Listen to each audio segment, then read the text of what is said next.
Se está hablando mucho de Irene Montero y la última entrevista que ha realizado en El sentido de la birra. Me gustaría hablar de eso porque se está criticando mucho, hay personas que están a favor, muchas en contra, y no vengo para emitir una opinión, vengo a hablar de psicología política, por qué Irene Montero asume ese rol concreto en la entrevista y qué diferencia hay entre el concepto de arquetipo y de rol en psicología política. Arquetipo es algo que obtiene un político para poder definirse dentro de un mercado político. Por ejemplo, el arquetipo de Irene Montero ha sido muy asentado a través de los años y es el de una persona de la izquierda posmoderna dentro del panorama político español. Un acento europeísta a la par que rebelde. Tiene que encontrar ese frágil equilibrio entre pertenecer a las instituciones por un lado y pertenecer por otro lado a el revulsivo de las instituciones. Ese equilibrio define un poco el arquetipo de Irene Montero, ¿no? Pero ella puede asumir muchos roles. Dentro de ese arquetipo puede asumir el rol de persona institucionalista, de persona gestora, de persona rebelde, manifestante, de persona antisistema, de persona postmoderna desde un punto de vista del feminismo radical. El feminismo radical, que es un feminismo de las últimas olas, no hace alusión a que sea extremo, hace alusión a que busca la raíz del mal, que sería el machismo o el heteropatriarcado en este sentido. Entonces, hay que entender en esta entrevista que Irene Montero está asumiendo un rol, que es el rol de estandarte del feminismo radical dentro del movimiento de la izquierda posmoderna española. Dentro de ese rol, esa frase tiene todo el sentido del mundo, la frase que está siendo criticada, que es la definición de ser una mujer, ¿no?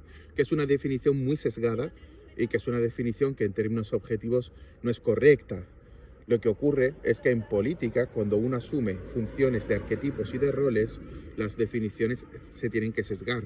Tienen que asumir los objetivos de ese rol. Si ella tuviese pues un rol diferente o un arquetipo diferente dentro de la política, del panorama político, entonces ella tendría que ir calibrando la definición de qué es una mujer. La cuestión es que la definición de qué es una mujer en cada actor político es diferente porque cada actor político ejerce su propia función arquetípica en el lugar del mercado político que le corresponde. Y por otro lado, el rol que está ahora mismo dentro de la situación asumiendo Irene Montero le obliga, entre comillas, a dar esa definición. Yo no sé si esto le beneficia o no. Es coherente con el personaje político en función de rol y en función de arquetipo. Y ahora tiene la meta de adquirir un puesto dentro de Europa en las elecciones europeas que vienen ahora. Entonces, ella está fortaleciendo el rol precisamente para marcar territorio dentro del mercado político español. ¿Va a conseguir con eso tener un rédito electoral? No lo termino de saber. La cuestión es que a la hora de ver, de asumir, entender o analizar a un político en una entrevista, hay que leer el discurso y no hay que leer a la persona. Por ejemplo, en psicología se suele hablar de que existe por un lado el discurso de la enfermedad o del trastorno y por otro lado el discurso de la persona.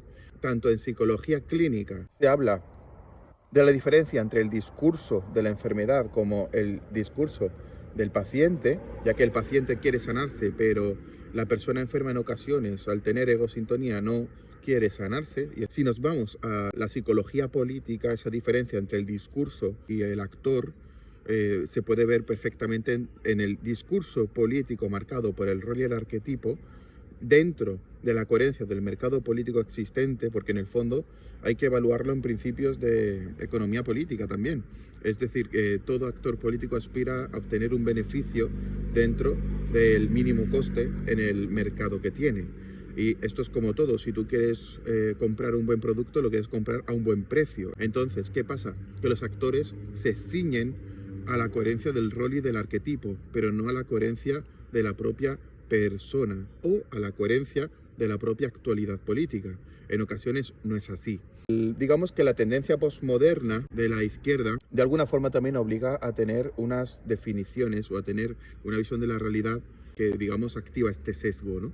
Porque precisamente el núcleo de todo esto es la revolución, el revulsivo, la generación antisistémica para la construcción de un nuevo sistema, ¿no? De partida, toda aquella definición que Irene Montero vaya a hacer de mujer va a condicionar a la mujer desde un punto de vista rupturista con el propio mundo, porque esa tendencia posmoderna es confrontar al propio mundo para cambiarlo.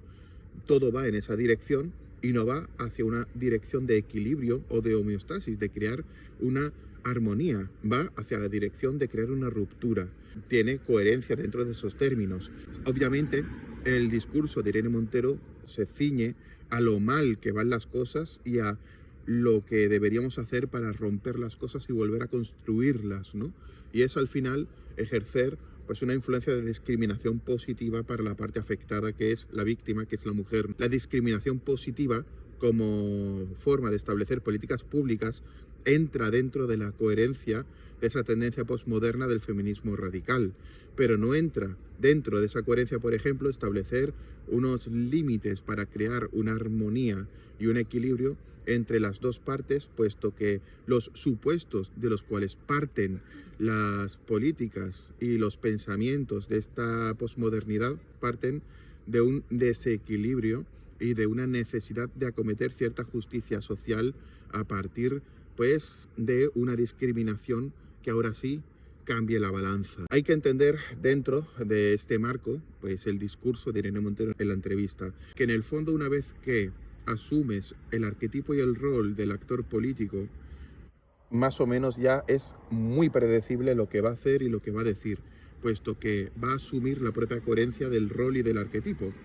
No podemos evaluar a estos actores en clave de actualidad simplemente, es decir, en clave ambiental, y tampoco podemos asumir su tendencia pues en clave personal o individual, ya que en el fondo, y esto es una cosa que quizás sea un poco difícil de asumir, los políticos son personajes pero no personas.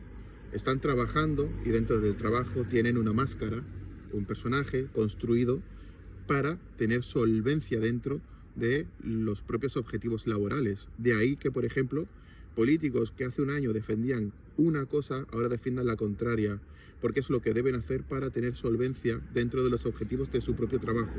El personaje parece incoherente, pero es coherente precisamente con el personaje dentro de su contexto de rol y de arquetipo.